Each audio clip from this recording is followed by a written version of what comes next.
Buenas tardes a todas y a todos por asistir a esta conferencia, que se está mejor aquí dentro que fuera por el calor que hace. Y bueno, siempre para mí es una satisfacción estar aquí porque la reconstrucción de esta antigua iglesia pues, ha enriquecido la posibilidad de celebrar actos como aquí ya hemos celebrado no hace mucho tiempo, como han sido los Días de las Letras de Cantabria, con la entrega de la Estela de Oro a quienes han sido elegidos para tal honor. Cuando vengo a Liébana, pues me gusta recordar a personas que han sido entrañables amigos, ya fallecidos, y debo citar pues, a mi primer maestro en las letras, que fue en el periodismo, que fue Florencio de la Lama Bulnes, director del Diario Montañés y de La Hoja de Lunes, con la casa en Mogrovejo, la torre de Mogrovejo, ahí que era de su mujer Regina Álvarez de Miranda. También recordar al académico y doctor en filosofía Ángel Sánchez de la Torre, y a exalcaldes que ya fallecieron, como fue el alcalde de Potes, Cantoyuca, que fue un enamorado, no siendo de Liébana, un enamorado de la historia de Liébana, y por eso yo creo que logró durante bastantes años ser alcalde de Potes y en un momento determinado además alcalde por unanimidad. Eso quiere decir y quiere hablar bien de la personalidad de un hombre que escribió también sobre el ducado de Cantabria. También debo recordar a Juan Álvarez Lombraña, que fue alcalde de Castrocillorigo, médico, un gran amigo también.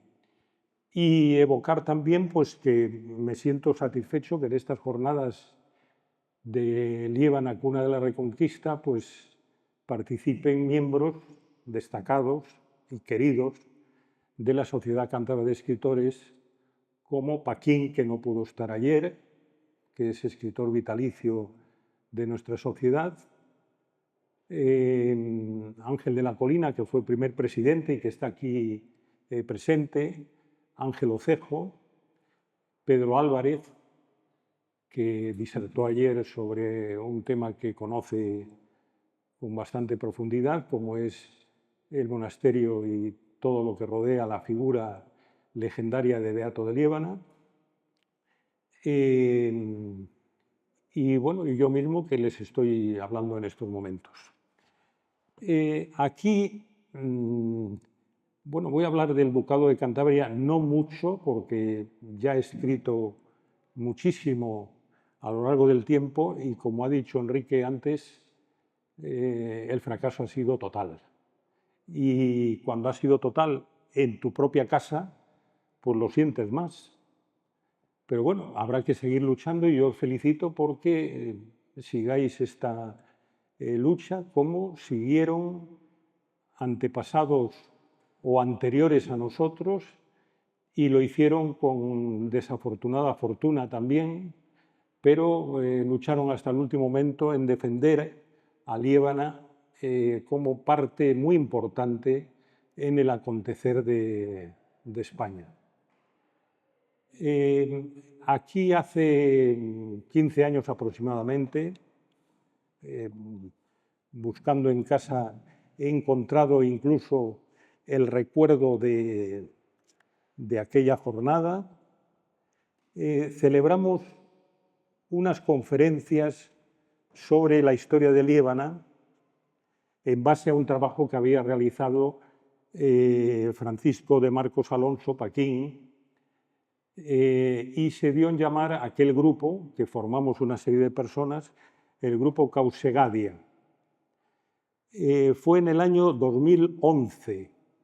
Desde entonces han pasado 14 años y bueno, yo creo que hicimos 2 o 3 conferencias, vimos que no existía respuesta favorable de las instituciones de Cantabria y de los propios ayuntamientos de Liébana, y yo creo que abandonamos aquella tarea, que la hicimos pues con la ilusión y el coraje de personas que creíamos estar defendiendo una verdad, pero lamentablemente no tuvimos esa respuesta positiva. Incluso diré algo más para que nos demos cuenta de cómo se procede en algunas cuestiones aquí en Liébana.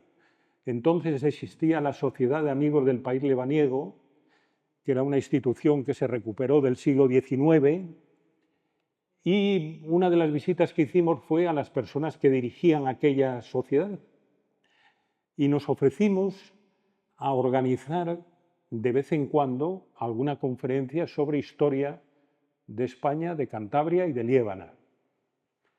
Y no nos hicieron ni caso. Hoy no existe la Sociedad de Amigos del País Lebaniego, como otras tantas cosas que han ido desapareciendo en Liébana, y nosotros no pudimos en aquel momento lograr que se hiciese efectivo aquel deseo que expresamos a las personas que entonces dirigían la Sociedad de Amigos del País Lebaniego. Pero bueno, aquel movimiento llamado Causegadia, que creo que es bueno que le retoméis y que le llevéis adelante, pues yo creo que fue un paso adelante importante, aunque como digo, fracasado. Y en el documento que he encontrado, que le tenía en casa, y que dimos 2 o 3 conferencias, creo recordar, no más, decía la declaración: un grupo de lebaniegos o descendientes de lebaniegos se constituye como equipo de trabajo denominándose Grupo Causegadia, con el objetivo básico de propugnar el estudio y posible revisión del inicio de la Reconquista y alumbrar el papel importante, no reconocido, que tuvo la Liébana y sus gentes en ese periodo tan importante de nuestra historia. No parece que los argumentos que demuestran la participación cántabra en esa etapa estén fuera de duda, pero la realidad actual lleva consigo un absoluto desconocimiento del hecho para el gran público, apareciendo en libros, textos y medios de comunicación con exclusividad solo el concepto asturiano.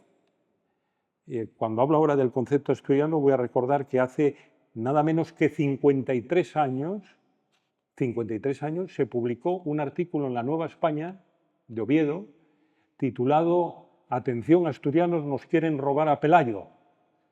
Y era porque un historiador, al que yo creo que debemos recordar en este acto, Manuel Pereda de la Reguera, pues había escrito un libro, Cantabria, raíz de España, que se ve que molestó a ciertos niveles de la asturianidad, y por tanto pues hicieron esa advertencia de que nos querían robar a Pelayo los cántabros.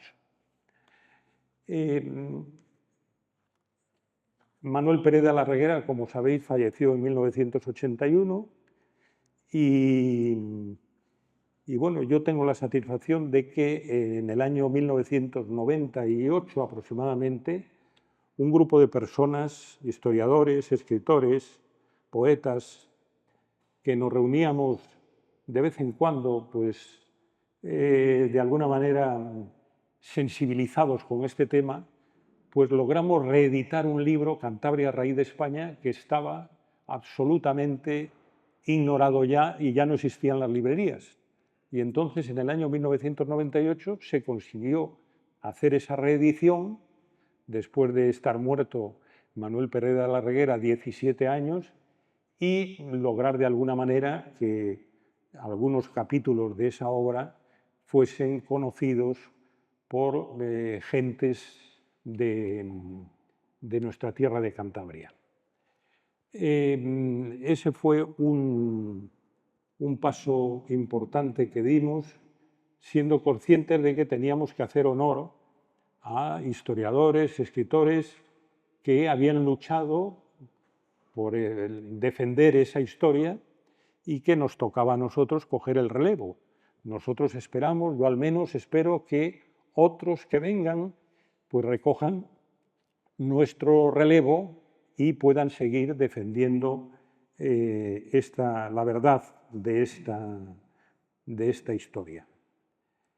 Después creamos o fundamos la Sociedad Cántabra de Escritores, que va a cumplir ahora 25 años con el ánimo de defender la historia de Cantabria, y al hablar de la historia de Cantabria, pues es defender la historia de Liébana. Y la hemos defendido todo lo que nos ha sido posible, pero siempre hemos encontrado a las instituciones de la propia región de uno, que es lo más doloroso, en contra de las propuestas que les hemos ido realizando. Y aquí se pueden incluir a todas las ideologías, no a una ideología concreta, sino a todas las ideologías. El portazo ha sido siempre mayúsculo. Creamos, como digo, esta Sociedad Cántabra de Escritores, y ahora pues yo que la presido, y ahí está Ángel de la Colina, que fue el primer presidente, la creamos en Santillana del Mar en el 27 de enero del 2001, pues yo me limito en gran parte pues, a hacer un homenaje o hacer el homenaje a las personas que han luchado dejándose muchas veces media vida, el dinero y muchas ocupaciones que han podido dedicar a otros quehaceres, como por ejemplo los dos últimos socios de honor que hemos realizado o que hemos llevado adelante, como Eutimio Martino, a quien, si hoy hiciésemos una encuesta en Liébana, le conoce muy poca gente, y sin embargo este padre jesuita que ha cumplido recientemente 100 años, pues le visitamos en Valladolid, donde se encuentra, en una residencia de jesuitas, y allí le hicimos un entrañable homenaje, porque yo recuerdo que cuando pedí, no voy a decir a quién, ni que se le hiciese cronista de Liébana, pues no encontré respuesta positiva. Después cronista de Camaleño, y siempre la pregunta que me hacían, ¿y quién es ese señor?, me decían. Y yo me quedaba absolutamente anodadado de que me preguntasen quién era Eutimio Martino, una persona que durante 50 años, la mitad de su vida o más, ha venido todos los veranos aquí a Liébana, ha investigado las piedras, ha recogido las opiniones de muchas personas de edad antiguas ya desaparecidas, y ha hecho unos relatos de lo que él considera la verdad, y que yo también le aliento en esa verdad, porque creo que todos hemos bebido de sus fuentes que él ha puesto de manifiesto en todas sus obras, tanto de las guerras cántabras contra Roma o de la etapa del siglo VIII de la Reconquista. Pero para que nos demos cuenta, ahora que hablo de las guerras cántabras y de la Reconquista, hay más documentación sobre las guerras cántabras del siglo VIII que sobre lo que llamaron años de oscuridad, que fue el siglo VIII, y pasaron 800 años. Pero bueno, debo decir también que otra de las cuestiones que nunca se han tenido en cuenta en Cantabria y que muy pocas personas conocen, es que hace 109 años, nada menos que 109 años, en 1916, la Real Academia de la Historia aprobó un dictamen por unanimidad, reflejando lo que hoy estamos reivindicando, que es que Liébana tuvo una parte muy importante en ese periodo, y que Cantabria, a través del duque de Cantabria principalmente, pues tuvo un especial protagonismo en esa etapa. Y en Cantabria se ha ignorado absolutamente ese informe de la Real Academia de 1916, es decir, que no es de 2016 ni de hace 10 años, es de hace 109 años. Una ignorancia total. Ignorancia total con la que yo me encontré también siendo diputado del Parlamento de Cantabria y defendiendo la rehabilitación del Ducado de Cantabria. Había hablado con el duque de San Carlos, que es el actual propietario y el actual duque de los Hornillos en las Fraguas, en el Valle de Iguña, y me había dicho que era difícil y complejo, pero que se podía lograr esa rehabilitación del título de duque de Cantabria, porque además, curiosamente, personas físicas habían pedido para sí y sus descendientes la rehabilitación de este título. Y afortunadamente, porque no lo probaron documentalmente bien, pues el Ministerio de Justicia rechazó esas pretensiones de ostentar el título de duque de Cantabria.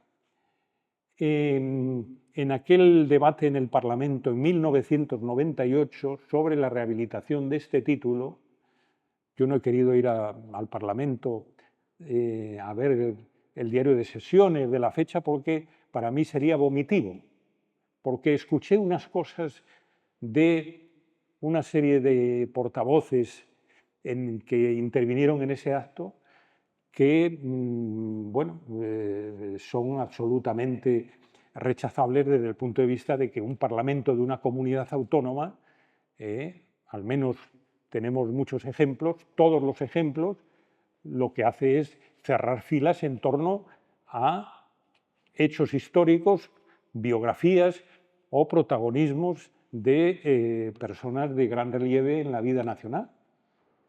No me pasó solamente con el tema del Ducado de Cantabria, incluso con el tema del centenario de la obra, de la novela de Peñas Arriba de José María de Pereda.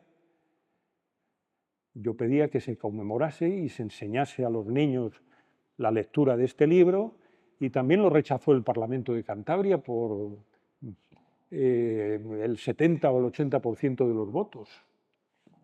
Y digo yo, bueno, pues a veces piensa uno que no está en Cantabria, que no estamos defendiendo lo nuestro, que no se trata de hacer chauvinismo sobre el tema, sino simplemente defender algo en lo que creemos y que consideramos que es una verdad histórica.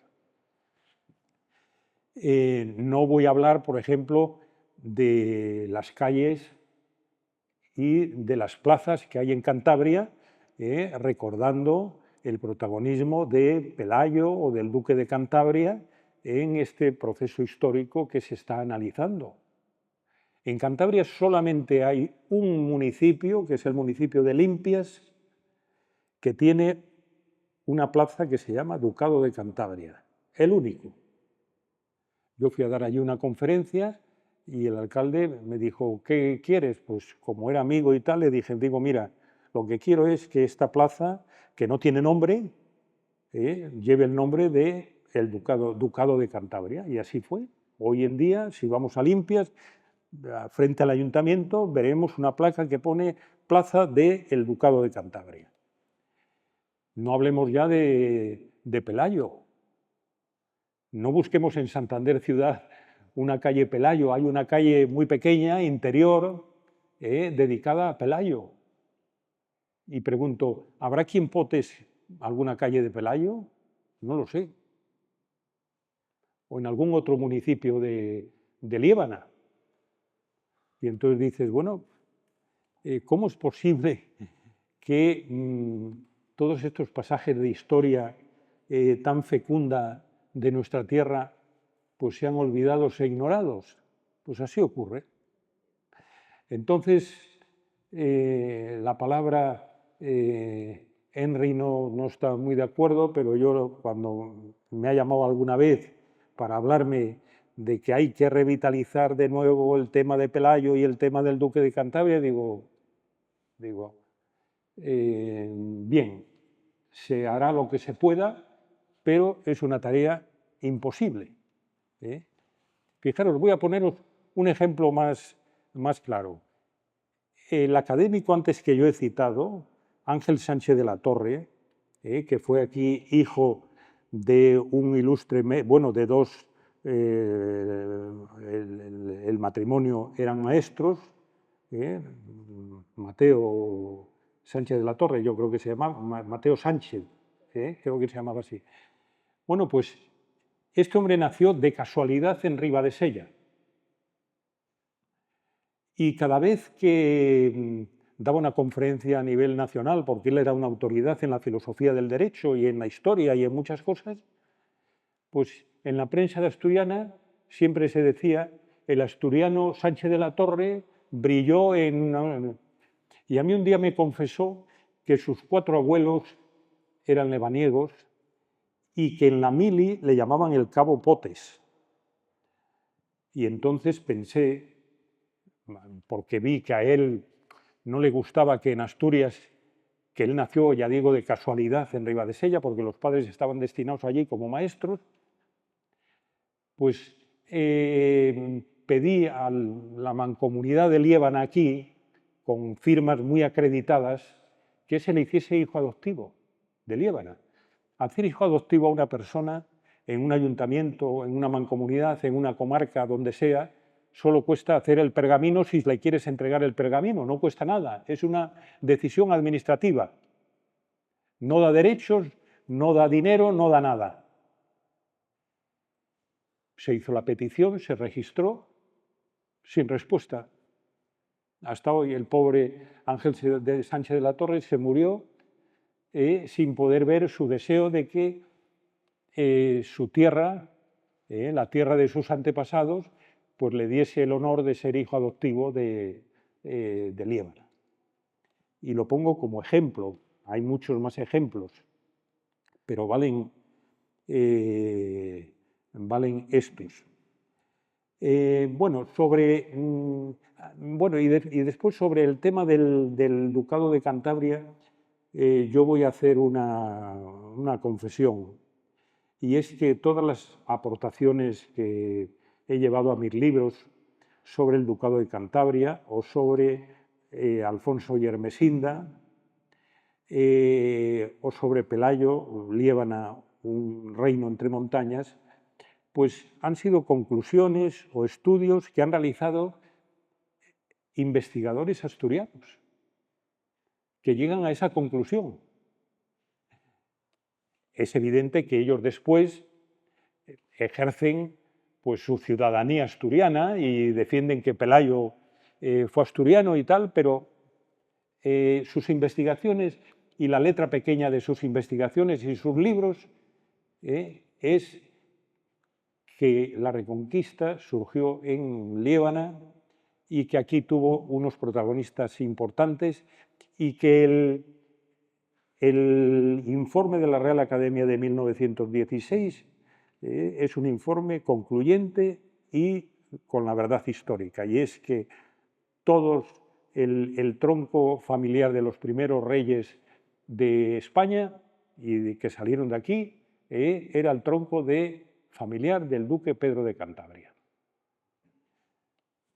Y sin embargo, pues no hay un reconocimiento a ese tema, a pesar, como digo, de que los propios historiadores asturianos reconocen que el origen está aquí.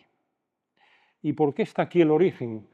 Pues sencillamente porque Liébana ha sido siempre, y más si pensamos en el siglo VIII, en lo que eran las técnicas guerreras del siglo VIII, una comarca inexpugnable. Para entrar o salir de Liébana era muy complicado. Benito Pérez Galdós, cuando una vez vino y recorrió el desfiladero de la Ermida, dijo, llaman a esto la garganta, ¿no? Tenían que llamar el esófago, porque cuando yo he entrado en este desfiladero, me ha parecido que me ha tragado la tierra. Y no digamos ya, pues, las salidas que tiene esta tierra, y aprovecho para hablar de otra persona muy querida para mí, muy reconocida, y que creo que hubiese prestado unos servicios extraordinarios a Liébana de haber vivido, como fue José Antonio de Odriozola, el gran impulsor de la idea del teleférico de Fuentedé. Al primero que yo escuché hablar de Ermesinda fue a José Antonio de Odriozola, porque era un hombre muy culto. Murió desgraciadamente en un accidente de tráfico en el año 1985, se conservaba muy bien, y yo creo que él, que deseaba jubilarse, hubiese entregado muchos años de su vida a Liébana y hacer ver que Liébana no puede ser ni debe ser una comarca de las de mayor decadencia de Cantabria, que hace 70 años teníamos 12.000 habitantes y hoy apenas llegamos a los 6.000, tenemos por debajo de los 6.000. Y eso nos da idea de que Liébana cada día pues, se nos va de las manos y se va muriendo. Tal era digamos, la difícil accesibilidad a Liébana. Pensemos, por ejemplo, en el desfiladero y en las técnicas guerreras del siglo VIII, pues nada más que había montañas y el río Deva, no había más. Lo otro podían ser algún camino de ganado, pero nada más. Y entonces todo aquel que entrase por ahí con ganas de vencer a los lebaniegos, podían caer en una trampa mortal, desde arriba, desde las alturas. Y eso hacía que Liébana contase con una gran defensa amurallada por todos los lados, hasta que se modernizaron las infraestructuras. Pues para Asturias pues había que ir por Áliva, para ir a Santander por Pasaneo, en el Valle de Bedoya, para ir a Palencia por Sierras Albas y para ir a León por Romaña. Es decir, que las dificultades eran enormes para acceder a todos esos territorios vecinos, y además Liébana tenía una gran ventaja en aquel momento, y es que era una región, una comarca que yo era cuando yo tenía 12 años de edad y tal, y venía por aquí con mi abuela a Cosgaya, pues aquí había vides, había garbanzos, había lentejas, había productos que hoy son los habituales de la cocina española. Hoy ya todo eso ha pasado a la historia. Bueno, avanzando ya en lo que he señalado, voy a decir algunas cosas más, no muchas, porque he escrito bastante, muchísimos libros, artículos, con muy poca suerte. Ya os digo que yo pertenezco a una generación de fracasados en esta materia, o que hemos fracasado. Y a los lebaniegos nuevos, las nuevas generaciones, les tocará luchar también por estas reivindicaciones, si es que quieren luchar, y si primero las conocen, porque ese es el problema, es que toda esta historia no se conoce por la inmensa mayoría de los ciudadanos de Cantabria, y no digamos ya sobre los dirigentes de Cantabria, sean de un signo o de otro. La falta de conocimientos es prácticamente absoluta. Yo recuerdo que cuando en el año 2017 o 2016 escribí el artículo de Alfonso y de Ermesinda, se presentó en el Club de Regatas en Santander, y llegó una señora como que llegaba tarde al acto, y me vio allí y me preguntó: oiga, ¿dónde es el acto de Gumersinda? Y yo me eché a reír y dijo: no, arriba en el...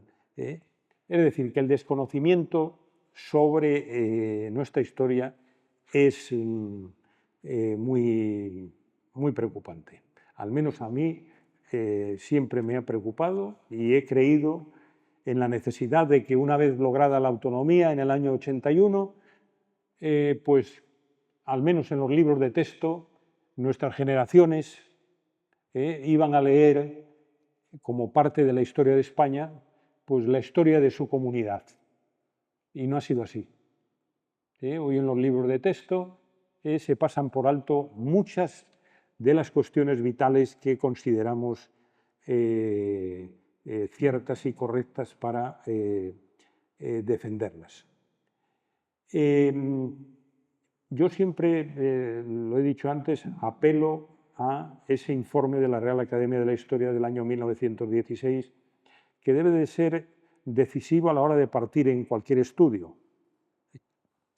Se puede lograr ese dictamen en la Real Academia de la Historia. Además está publicado en una obra de Armando Cotarelo sobre Alfonso III el Magno, y Armando Cotarelo fue un historiador asturiano brillante, lo mismo que otros personajes. Por ejemplo, voy a recordar yo aquí a uno que se llamó Toraño, fue del Instituto de Estudios Asturianos, ya falleció, y este hombre, dentro de todos sus estudios, uno de ellos lo concluyó de la manera siguiente, hablando de la actual corona española y tal y cual, pues hablaba del descendiente que es el actual rey, y decía duque de Cantabria, príncipe de Asturias. Y yo dije, bueno, si yo digo eso en algún acto, alguno de los que estén allí dicen, oiga, que venga un loquero a buscar a este señor y llevársele. Y él, un asturiano, investigador, historiador, miembro del Instituto de Estudios Asturianos, que como una de sus conclusiones fue que los títulos de los monarcas españoles tenían que anteponer siempre el título de duque de Cantabria al de príncipe de Asturias. Y no es así.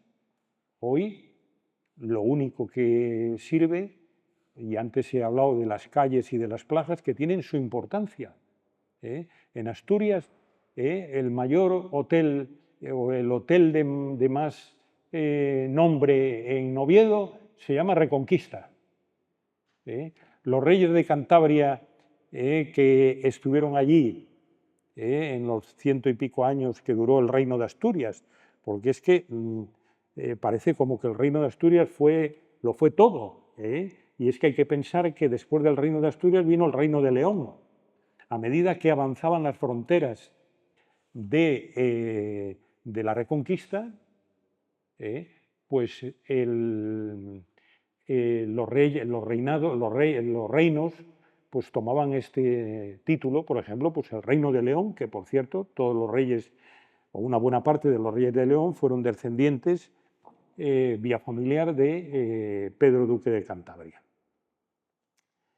Y esto viene al caso por lo que antes he señalado.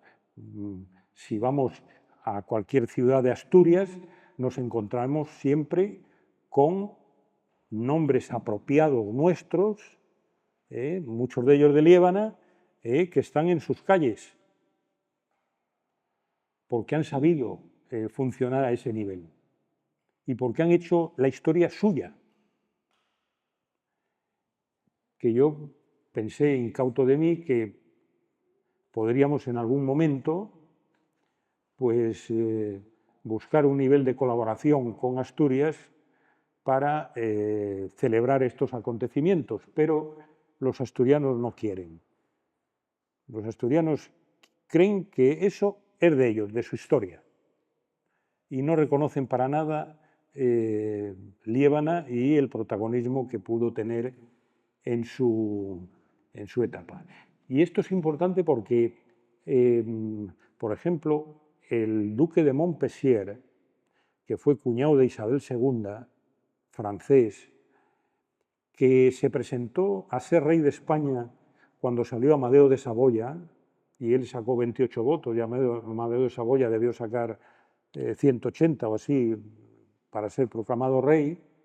Bueno, pues este señor ejerció un gran mecenazgo sobre todo lo que él consideraba hitos históricos de Asturias. Es decir, iba a Asturias, como era un hombre muy influyente y tenía mucha plata, mucho dinero, pues le decía a un lugareño de allí: aquí el oso mató a Fabila. Y el tío costeaba ¿cómo se llaman estos? Bueno, un monumento a que allí el oso había matado a Fabila.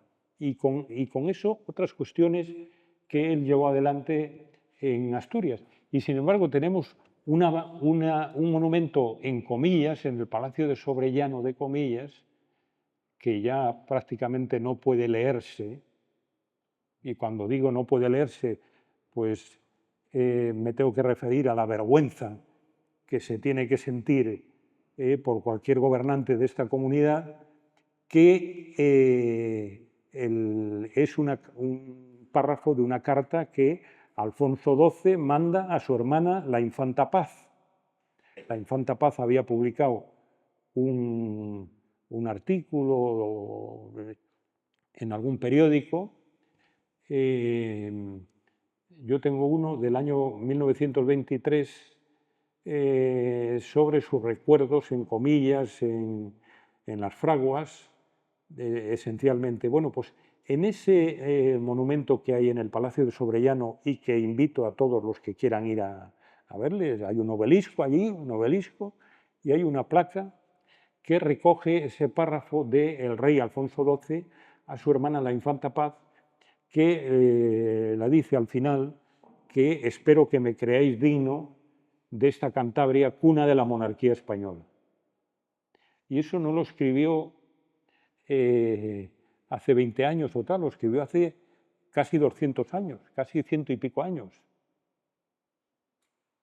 Y allí se está perdiendo la placa esa, y yo hace años fui por allí, vi en qué circunstancia estaba, y hoy pienso que estará en un proceso de deterioro bastante importante. Estoy mirando ahora que tengo aquí un artículo que publiqué yo en El Mundo en el año 2011, y entonces se titula Gaudiosa, Ermesinda, Munia y Adosinda. Escribí este artículo con el deseo de que los regidores de Potes, no sé quién gobernaba entonces, por ejemplo, aquí en el puente sobre el río Quiviesa, pues colocasen una placa o una especie de busto de estas reinas que fueron cántabras, menos Munia, que fue esposa de uno de los reyes de Fruela, y la conquistó, parece ser que era esclava o algo así, no recuerdo ahora bien. Fue capturada y la hizo su mujer. Pero, ¿cuál? El micro. Se paró el micro. Es que tenemos problemas con el mundo. Llevamos un día. Pero en el caso de Gaudiosa, la mujer de Pelayo, Ermesinda, la mujer de Alfonso I, o Adosinda, hija de Alfonso I y de Ermesinda, y a su vez nieta de Pelayo, por tanto, fueron reinas. Y además, las tres primeras, reinas levaniegas. Y bueno, yo le mandé una carta al ayuntamiento, a instancias precisamente del académico Ángel Sánchez de la Torre, con el fin de que se diese trascendencia a estas reinas levaniegas. Y él me dijo el lugar más idóneo sería el puente sobre el río Quiviesa. Ni caso, ni contestación. Entonces, necesariamente, pues hay que hablar a veces pues, del fracaso que hemos conseguido. Sobre el caso este del libro de Alfonso y Ermesinda, una de las teorías, claro, es una teoría que puede discutirse porque pudieron casarse por amor, pero yo pienso que fue un matrimonio de conveniencia, como hubo muchos en las monarquías del mundo. Tanto Pelayo como el duque Pedro necesitaban afianzar la familia y, por tanto, luchar contra su enemigo externo, y pensaron que lo mejor era el matrimonio de sus hijos, y los casaron. Y yo defiendo esa tesis, pero no puedo ignorar que también se pudieron casar por amor. No tengo pruebas para decir lo contrario. Sobre la situación que vivimos sobre todo este acontecimiento histórico de nuestra tierra, de Liébana, yo he hecho un pequeño análisis de la situación, y yo creo que desde que impulsamos la democracia en España en el año 1977, no logramos cambiar el chip, es decir, se ha mantenido todo, seguimos tragando o asumiendo que existió la batalla de Covadonga. A mí siempre Eutimio Martino me dijo que en todo caso pudo ser una escaramuza, pero nunca una batalla. Eso me lo ha dicho siempre Eutimio Martino, y tendrá razones muy poderosas para decirlo, y sobre todo su opinión es mucha más valiosa que la mía. Y yo siempre le escuché esa tesis.